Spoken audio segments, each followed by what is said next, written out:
What's up guys? Another day of another gala.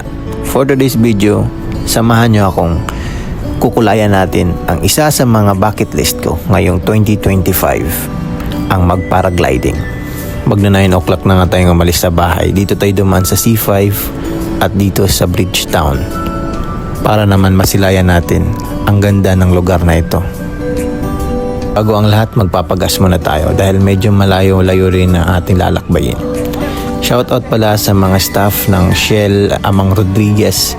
Napaka-friendly nyo. Tinanong pa nila ako kung ano yung page ko dahil ipa-follow daw nila ako. Nakakataba naman ng puso sa inyong mga suporta mga sir. Mabuhay po kayo.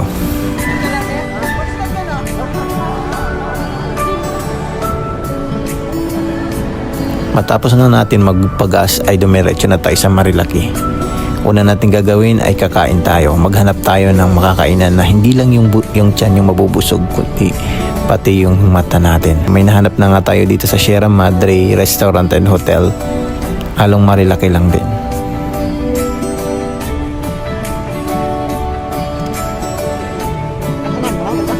Shoutout nga pala sa aking OBR ngayon, yung pinsang kong gwapo, si Kuya Mike Dave. Ayan. Hi ka muna para bigyan ka ng pagkain. Hi ka muna. Hi ka muna. Matapos nga namin kumain ay bumiyahin agad kami.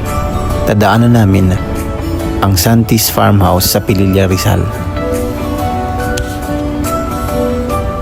Dahil maaga pa naman, naglibot-libot muna kami dito sa Pililla.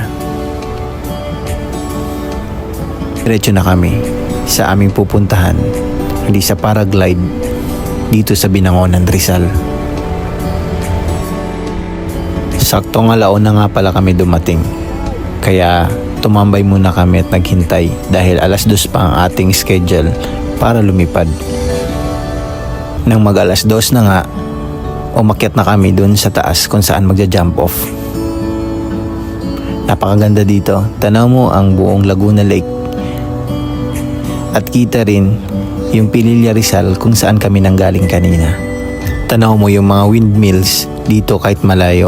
Tinawag na nga ako para magsuot ng mga gear at dahil ako na ang susunod na lilipad.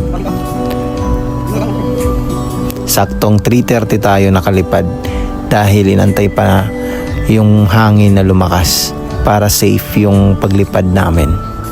At dito nga nahirapan tayong tumakbo dahil mabigat at hindi na nakalapat sa lupa yung aking mga paa. Nakakatakot at nakakabagawin dahil first time ko nga ma-experience ang ganitong klaseng paraglide. Dahil isa nga to sa aking mga bucket list 2025. Hindi ko na inisip ang takot dahil gusto ko rin ma-experience yung ganitong klaseng lipad. At sa awa ng Diyos, binigyan niya kami ng napakagandang hangin para sa aming safe na paglipad. Ang sarap sa pakiramdam na lumilipad. Feeling mo malaya ka sa lahat ng mga problema. Parang ang gaan ko na tila bang walang mabigat na dinadala. Ang sarap ng mga dampi ng mga hangin na tila yung mayakap sa akin. Ang paglipad ko ngayon ay parang pagtupad sa aking mga pangarap na kapag lumapag ay nakatapak pa rin sa mga lupa. Ako nga pala si Ran at ako ang inyong ninong gala hanggang sa susunod kong mga gala. Bye!